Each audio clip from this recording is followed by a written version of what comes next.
La crisis de la inseguridad en Zacatecas no parece tener fin. Ayer, nuevamente, el Estado vio casi todas sus principales carreteras bloqueadas luego de que se presentara un nuevo intento de fuga en un penal estatal que derivó en un motín. Pero antes había sido asesinado el juez de control Roberto Elías Martínez, quien un día antes fue atacado a balazos cuando salía de su domicilio y abordaba su automóvil en el municipio de Guadalupe. El juez recibió 2 disparos en la cabeza, todo en medio de declaraciones de guerras mutuas entre grupos relacionados con el cártel de Sinaloa y grupos relacionados con el cártel Jalisco Nueva Generación y presidencia de muchas de las autoridades municipales, estatales y federales.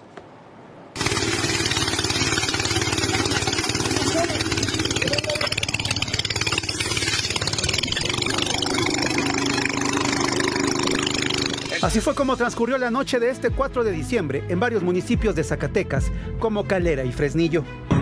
¿Qué es un tráiler? No te pases. Padre, no te pases. Ay, no, Diosito. Hubo bloqueos carreteros en los principales tramos que conectan con los estados de Aguascalientes y San Luis Potosí. Colocaron ponchallantas e incendiaron varios vehículos. Un grupo criminal intentó distraer a las fuerzas de seguridad, mientras en el penal de Cieneguillas buscaban la fuga de varios reos. De acuerdo con las autoridades, comenzó con un motín en la cárcel, donde se escucharon varias detonaciones de arma de fuego. A las 6 de la tarde se pudo observar la movilización policíaca y según las autoridades estatales, a las 6 de la tarde con 30 minutos evitaron la evasión de reos. Pero en las calles ya había varios autos calcinados y se reportó que el saldo fue de 2 policías lesionados. Las autoridades estatales identificaron al grupo detrás de las agresiones. Es un grupo de Sinaloa que trataban de alguna manera evadirse, fugarse, pero afortunadamente logramos la detención, logramos el control y todo está hasta el momento controlado. Los reos serán enviados a penales federales para evitar nuevos enfrentamientos.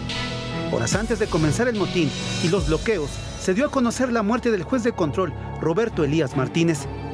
La víctima fue interceptada el sábado 3 de diciembre en el municipio de Guadalupe, cuando salía de su domicilio para abordar su vehículo. Los agresores le dispararon 2 veces en la cabeza, por lo que fue llevado a un hospital. Las autoridades indagan si el homicidio del juez Roberto Elías Martínez, ocurrido en Guadalupe, Zacatecas, fue por las declaraciones que hizo en semanas pasadas sobre un asesinato ocurrido en ese estado.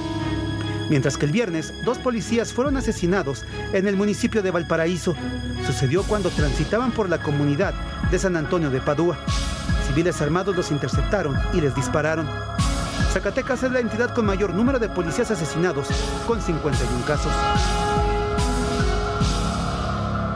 Bueno, y con estas imágenes, ¿usted cree que Zacatecas está controlado? Pero eso es lo que quieren decir las autoridades. Hay datos todos los días de cómo se está deteriorando y cómo incrementa la espiral de violencia, pero bueno, muchos lo quieren negar. La crisis trasciende incluso estos hechos gravísimos. La semana antepasada fue asesinado el general brigadier José Silvestre Ursúa Padilla. Es el coordinador de la Guardia Nacional y ha sido el personaje de más alto rango asesinado en este sexenio. Imagínese usted lo que sucedió. Y bueno, esto es un corolario de todo lo que ha sucedido en Zacatecas en estos últimos días.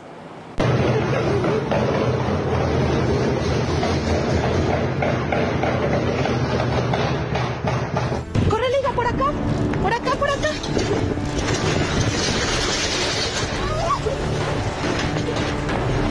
¡Vámonos!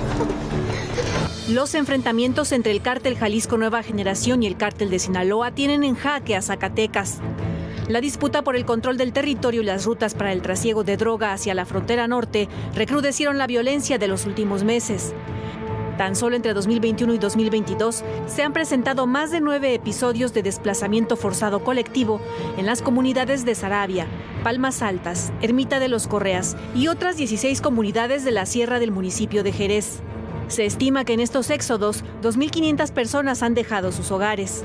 Esta violencia no solo es entre criminales, la población civil y funcionarios también han sido objetivos del crimen organizado. Tal es el caso de la emboscada y asesinato del general brigadier José Silvestre Ursúa Padilla, coordinador de la Guardia Nacional en Zacatecas.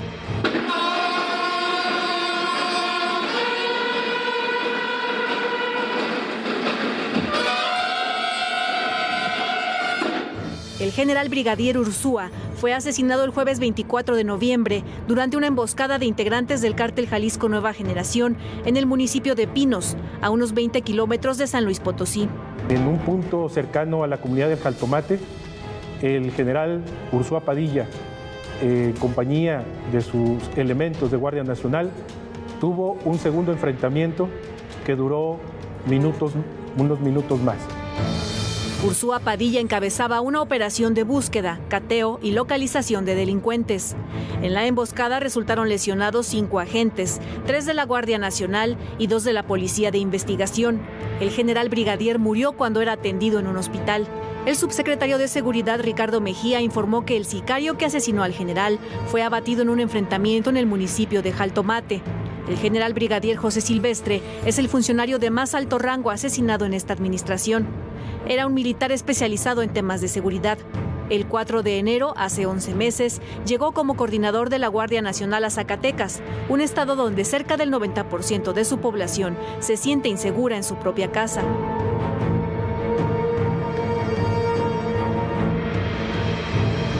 Información de inteligencia indica que el cártel Jalisco Nueva Generación se alió con una célula del cártel del Golfo para reforzarse y enfrentar al cártel de Sinaloa, lo que ha provocado una guerra sangrienta. El cártel Jalisco está encabezado por Audías Flores Silva, el jardinero, mientras que la facción del cártel del Golfo es dirigida por Silvano Aguilar Colín, el Mano Seca, detenido el 17 de noviembre en Tequila, Jalisco. En cuanto al cártel de Sinaloa, el informe reporta que es dirigido por Luis Alberto Cervantes López, el Mudo. Otras 2 organizaciones criminales tienen presencia en Zacatecas. Se trata del Cártel del Noreste y los talibanes. El 1 de diciembre, la Secretaría de Seguridad Pública informó que desde noviembre de 2021 al mismo mes de este año se han detenido a 131 generadores de violencia, entre ellos varios sentenciados. Pero no ha sido suficiente para disminuir la violencia. Zacatecas inició el año en medio de la violencia y así lo está terminando. Pese al reforzamiento en la seguridad, el 2022 inició con una escena de terror. 10 cadáveres fueron dejados en una camioneta en Plaza de Armas a unos pasos del Palacio de Gobierno. En noviembre, el municipio de Ciudad Cuauhtémoc, sobre la carretera federal 45, se reportó el hallazgo de 10 cuerpos. 9 estaban colgados de un puente y uno más sobre el piso. De acuerdo con la Secretaría de Defensa Nacional, el 81% de los homicidios dolosos registrados en Zacatecas están vinculados a la delincuencia organizada. Para ADN 40, Fuerza Informativa Azteca. Bueno, y usted se pregunta, todos nos preguntamos el porqué de ese grado de violencia en Zacatecas, porque no es solamente que hayan asesinado a un general, que hayan asesinado a un juez, que hayan intentado por enésima vez fugarse de ese penal, se fugan cada 15 días más o menos, o que hayan tenido tomadas las carreteras, habían estado ya tomadas viernes, sábado, estuvieron tomadas el domingo. Es una lucha brutal. Lo que ahí tenemos, como decía el reportaje, sí es una lucha del cártel de Sinaloa contra el cártel del Golfo.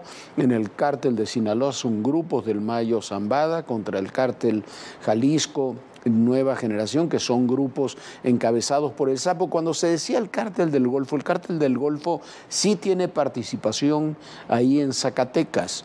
El cártel del Golfo, como cártel del Golfo, está aliado con el cártel de Sinaloa. Hay una célula, hay un grupo que rompió con el cártel del Golfo, que se ha aliado con el cártel Jalisco Nueva Generación. Ahora, ¿por qué hay tanta violencia y por qué se están literalmente matando entre sí los grupos de los cárteles? Y todos matan, secuestran, extorsionan a la población.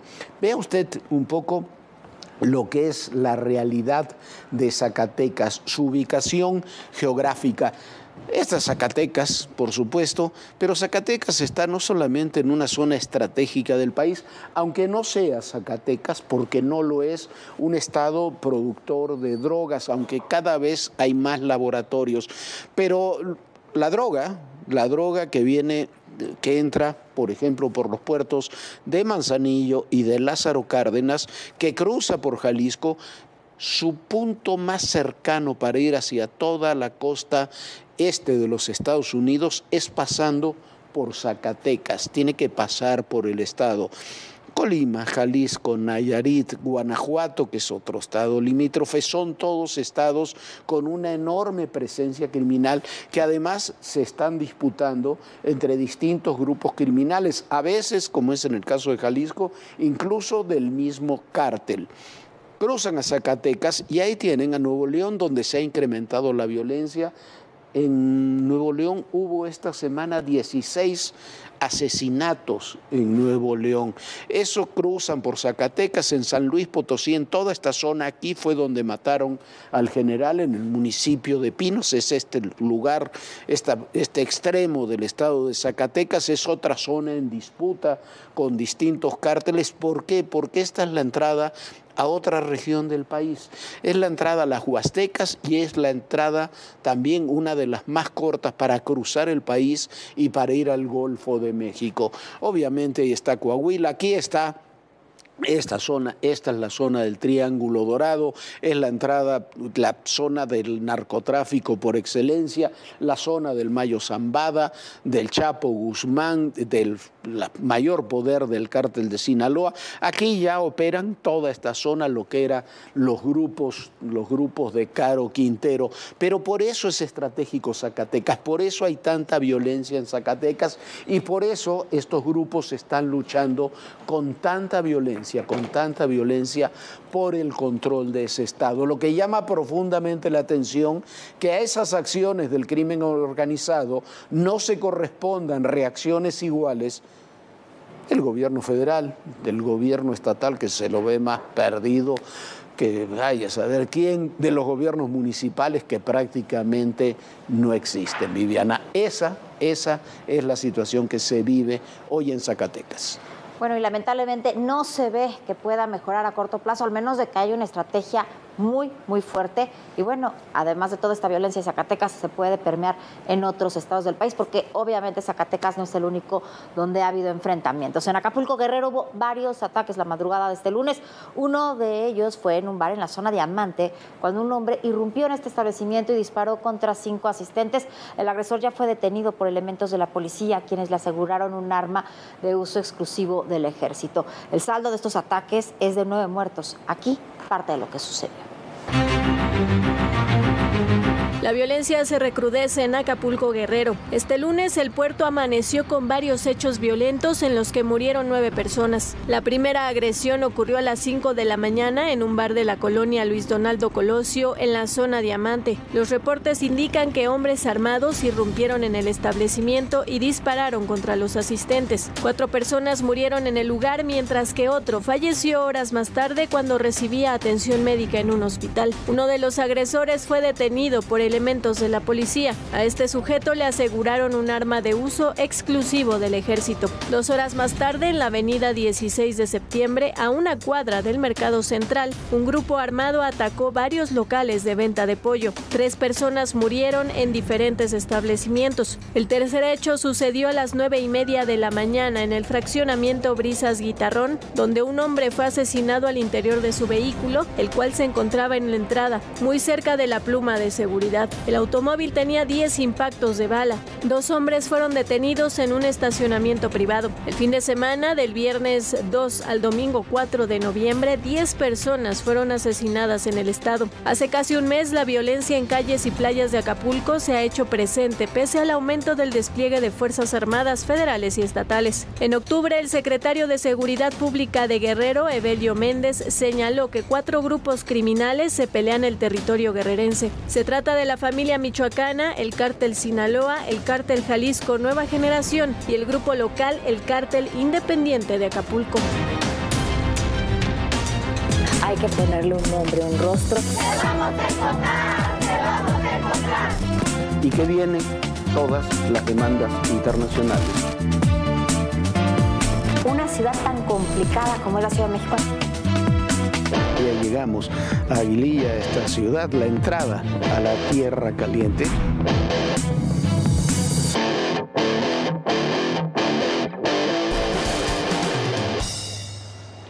Esta historia en verdad es una tragedia, es tristísimo, ni siquiera para poderlo decir. Una joven llamada Rosa Isela fue asesinada brutalmente, pero además le fue extraído el bebé que llevaba en su vientre. Un caso más especialmente terrible de violencia contra mujeres. El sábado 3 de diciembre, Rosa Isela fue localizada sin vida en el municipio de Medellín del Bravo, Veracruz. Tenía 20 años y 8 meses de embarazo. Al momento de levantar el cuerpo, las autoridades se percataron que le habían dejado una herida en el abdomen. Su bebé no estaba, se lo habían quitado. La joven fue reportada como desaparecida el 30 de noviembre, luego de que a través de Facebook fue contactada por una mujer, quien le prometió regalar ropa para su bebé. Por ello acudió a un lugar a encontrarse con la supuesta benefactora. Persona muy simpática, ella muy respetuosa, ella no se metía con nadie y lo único que hacía era pues ahorita luchar por su bebé con muchas ilusiones que se las apagaron, pero pues lo importante es hacer justicia por ella. Es un dolor que no se compara con el de nadie, ¿no? La Fiscalía Especializada en Investigación de Delitos de Violencia contra la Familia, Mujeres, Niñas y Niños y Trata de Personas ha iniciado una carpeta de investigación por la probable comisión del delito de feminicidio. Luego de un operativo detuvieron a Verónica N. y Gonzalo N., quienes tenían consigo a una menor recién nacida, la cual fue trasladada a un hospital para ser valorada y practicarle las pruebas de genética y determinar su identidad. El caso de Rosa Isela puso en alerta a colectivos de defensa para mujeres en ese estado, que exigen investigación con perspectiva de género. Denuncian que ya se acumulan varios casos de mujeres asesinadas de entre 17 y 23 años, con extrema violencia, con un estado de gestación avanzada en los municipios de Coatzacoalcos, Veracruz, Puerto y Alvarado principalmente. De forma paralela, el 4 de diciembre, Marta Aurora fue localizada también sin vida, en una bodega en Monterrey, Nuevo León. Ella desapareció el 26 de noviembre y tenía 8 meses de embarazo. La Fiscalía de Justicia de Nuevo León dio a conocer que el bebé permaneció en el vientre de la joven y que la causa de la muerte fue asfixia por sofocación. Mientras que Ana Lilia, de 25 años y con 5 meses de embarazo, falleció en un hospital de Querétaro tras ser acuchillada. Su bebé nonato también murió. Bueno, es inhumana la violencia a la que hemos llegado en este momento. De veras, una verdadera tragedia que no podemos normalizar. Y también se agudiza la crisis de salud en Durango. Aumentó a 22 el número de fallecidos por meningitis. De acuerdo con la Secretaría de Salud, ya suman 71 los casos positivos derivados de intervenciones quirúrgicas realizadas en hospitales privados. Y bueno, este es un caso complicadísimo, Jorge, que además de todo se pudo prevenir. Sí, la verdad, la Fiscalía de Durango giró 7 órdenes de aprehensión contra administradores y dueños de los hospitales involucrados. Es por comprar, vaya a saber, o porque hay desabasto de medicinas o por la razón que sea, de comprar medicamentos en el mercado negro, medicamentos contaminados. Se solicitó la colaboración de la Fiscalía General de la República, la Interpol, Migración y de la Secretaría de Relaciones Exteriores. Se encienden las alarmas también en Aguascalientes, donde detectaron un lote de anestesia contaminada. Y en Guanajuato también están pendientes. Pero esto es parte de un proceso muy particular ahí en Durango, pero muy generalizado. Hay un descontrol muy grande de lo que pasa con las medicinas. Apenas se está tratando de recuperar ese control ahora con la COFEPRIS y con otras instancias, pero han sido 4 años terribles en el ámbito de la compra, la distribución, la aplicación de distintos tratamientos médicos y, por supuesto, la compra y distribución de medicinas. A más de un mes del primer caso que se conoció, son 22 personas fallecidas a causa de meningitis en Durango, de acuerdo con información de la Secretaría de Salud. Actualmente hay 71 pacientes positivos derivados de intervenciones quirúrgicas realizadas en hospitales privados. Los resultados del laboratorio determinaron que los procedimientos aplicados en estos centros de salud fueron los causantes de la meningitis ocasionada por el hongo Fusarium solani. Fue la COFEPRIS quien confirmó que tras la revisión del medicamento bupivacaína, determinó que no hay presencia del desarrollo del hongo como se había especulado. Por estos hechos, la Fiscalía obtuvo 7 órdenes de aprehensión por homicidio y lesiones agravadas en contra de administradores y dueños de 4 hospitales privados, en los que se hicieron cirugías que requirieron anestesia. Autoridades solicitaron la colaboración de la Fiscalía General de la República, Interpol, Migración y de la Secretaría de Relaciones Exteriores para localizar a estas personas. Se les imputaron los delitos de homicidio doloso y lesiones agravadas dolosas. Se catearon 13 domicilios particulares para la búsqueda de ellos. Al no haberse localizado, se consideran prófugos de la justicia. Las autoridades revelaron que también se embargaron 17 bienes para garantizar la reparación del daño a las víctimas. Por lo pronto, este fin de semana fueron dadas de alta 5 mujeres del Hospital General 450. Pero no solo es en Durango. La Secretaría de Salud de Guanajuato investiga al menos 10 casos en diferentes municipios de pacientes que presentan parálisis facial atípica, los cuales podrían relacionarse a meningitis. No obstante, el titular de la Secretaría de Salud, Daniel Díaz, informó que hasta el momento no hay casos confirmados de esta enfermedad en la entidad. Ante los casos en Durango y Guanajuato, el titular del Instituto de Servicios de Salud de Aguascalientes, Rubén Galadís, aseguró que en la entidad no se han detectado padecimientos. Sin embargo, dijo que fue localizado un lote de anestesia contaminada. Mencionó que desde que se dieron a conocer los casos en Durango, la Secretaría de Salud emitió una alerta epidemiológica vía regulación sanitaria, por lo que identificaron estos lotes de medicamentos y se pusieron en cuarentena y no fue aplicado a ningún paciente. La meningitis es una enfermedad donde se inflaman los tejidos que cubren el cerebro y la médula espinal y es causada por una infección con uno o varios tipos de virus. Y falleció luego de una larga enfermedad el pintor Rafael Cauduro, uno de los artistas más importantes del México contemporáneo, autor entre muchas obras de los extraordinarios, estos maravillosos murales que engalanan el edificio de la Suprema Corte de la Nación, Jorge. Sí, hace unos pocos meses estuvimos en San Ildefonso mostrándole a usted la preparación de la retrospectiva de este gran artista. Es una exposición extraordinaria como lo son los murales del edificio de la Suprema Corte. Rafael Cauduro falleció a los 72 años este sábado 3 de diciembre, un artista plástico que dejó huella. Arquitecto de profesión y con estudios de diseño industrial en la Universidad Iberoamericana, en 1973 descubrió su verdadera pasión, ser pintor. Por ello, un año después montó su primera exposición en la Casa del Lago. Para 1981, una galería ya presentaba y promovía su obra. Y en 1984 expuso por primera vez individualmente en el Museo del Palacio de Bellas Artes. Un artista autodidacta que no le gustaba encasillarse en un solo estilo. Le gustaba experimentar y prefería identificarse más con la fantasía y la ficción. Entre sus obras están el mural del Metro Insurgentes, escenarios subterráneos o el condominio que pintó en la fachada de un edificio ubicado en la avenida Veracruz en la colonia Roma. Todo Personal hizo un recorrido por su obra en febrero pasado, en el Museo de San Ildefonso. ¿No? Por ejemplo, esta serie que se llama Sueños de París, muchas de las cosas que estamos viendo aquí, Viviana, están siendo exhibidas por primera vez. Y por supuesto, todo este cuerpo de obra pues va a ser muy difícil que vuelva a estar junto, porque, como te decía, mucha de la obra es de la colección del propio artista, que tuvo la visión de guardar algunos de los ejemplos más importantes de cada una de sus épocas, pero también muchísimas cosas son ya de colecciones privadas. Plasmó su mirada crítica sobre las injusticias, como la polémica obra que ocupa la escalinata principal de la Suprema Corte de Justicia de la Nación, Los 7 Crímenes Mayores. ¿Cuál es la relación con la justicia? ¿Cómo cruzas en una persona como Cauduro la justicia con el arte? Pues realmente todo surge, como sabes, por el proyecto de los murales. Y a él lo invitan a hacer esos murales para que platique sobre la historia de la justicia.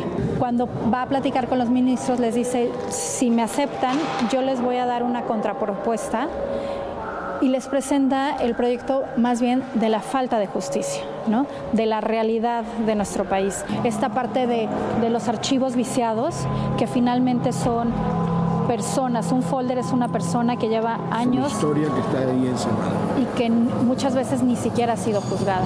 ¿Cuánto tiempo tomó pintar los murales? Los murales se tardó 2 años en pintarlos y 1 año antes hizo todo el proyecto. Realmente fueron 3 años. 3 años. 3 años. ¿En qué año se inauguraron los...? En el 2010. ¿Y el maestro Cauduro como persona, cómo lo define? Él es una persona muy sencilla, muy humana. Una ventana al espacio más íntimo del artista se abre en la exposición a través de obras donde aparece su familia. Su primera esposa Carla, Liliana la madre de sus hijas Juliana y Elena. Esta serie es importantísima porque toda esta serie, estas 3 piezas, hablan acerca de la discapacidad, ¿no? Y para mí es importantísima porque nos enseñan este lado súper humano de Rafael Cauduro, este lado de luchador social, que la verdad es que es el que más queremos en esta exposición que la gente conozca. Porque cuando piensas en Rafael Cauduro, yo creo que todos tenemos una imagen muy clara de una estética impresionante y de una perfección técnica impresionante. Pero pocos conocemos al Rafael Cauduro, luchador social, que es lo que realmente él fue. Y entonces, cuando nace su primera hija, y en este cuadro del embarazo está poniendo ahí a su esposa embarazada con el bebé adentro, ¿no? Porque él siempre piensa que no iba a ser padre, ¿no? Que no podía tener hijos, y de repente pues le llega la sorpresa de que Liliana está embarazada, ¿no? Y entonces están esperando a Juliana. Cuando nace Juliana, por eso hice este conjunto, ¿no? de Liliana embarazada con la discapacidad. Cuando nace Juliana, pues se da cuenta de lo vulnerables que somos los seres humanos, de cómo nos necesitamos unos a los otros. Un cauduro es un cauduro, es un cauduro. Actualmente se exhibe en el Museo Morelense de Arte Contemporáneo Juan Soriano.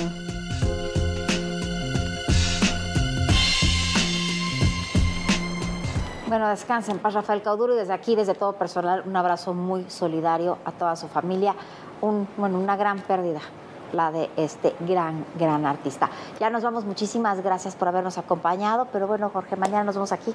Aquí nos vemos mañana. Descansa en paz Rafael Cauduro, uno de los artistas más importantes del México contemporáneo. Recuerden, el poder y en la política, todo, pero absolutamente todo, es personal. Gracias.